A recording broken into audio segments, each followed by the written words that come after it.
this would all be okay if your kids were the only ones affected. They're your kids, but they're not, because unvaccinated kids put all children in danger, especially babies who are too young to get the vaccination shot. But of course, that's according to doctors, so, you know, take that with a grain of salt. I think that the paternalism in that piece that they put out is just amazing.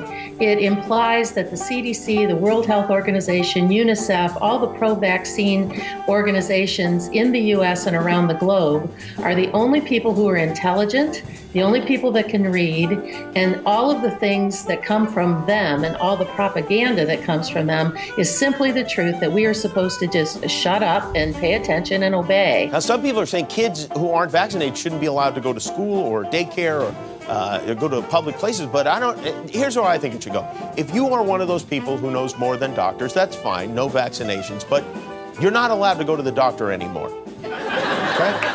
And so the entire reason, in my opinion, why parents are refusing vaccinations are because they've done simple things like read package inserts and decided that what's in that vaccine is not what they want injected into themselves or into their children. Why would you even want to go to a doctor who knows less than you do? I have 5 very healthy, grown adult children who never had a vaccine, never had a prescription filled.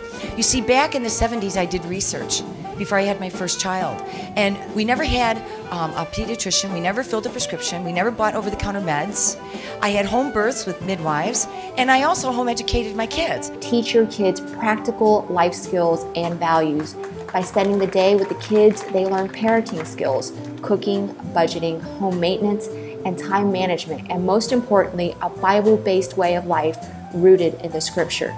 Common Core really scares me. It reminded me the communist education I had in China growing up under Mao's regime.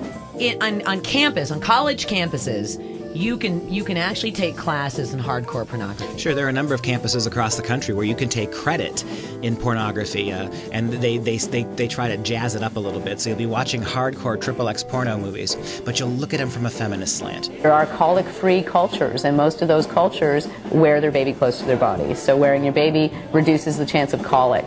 Can also reduce and prevent postpartum depression. You feel more confident when you're able to carry your baby and do things with your hands still. You have a stronger bond with your baby. I can't think of anything more wasteful that we do than to pasteurize our milk, because what pasteurization does, it doesn't get rid of the nutrients in the milk, it destroys the enzymes that you need to absorb those nutrients. The thing that's great about coconut oil is it's comprised of medium fatty chain acids, and what that means is it's really easy for our livers to convert into energy.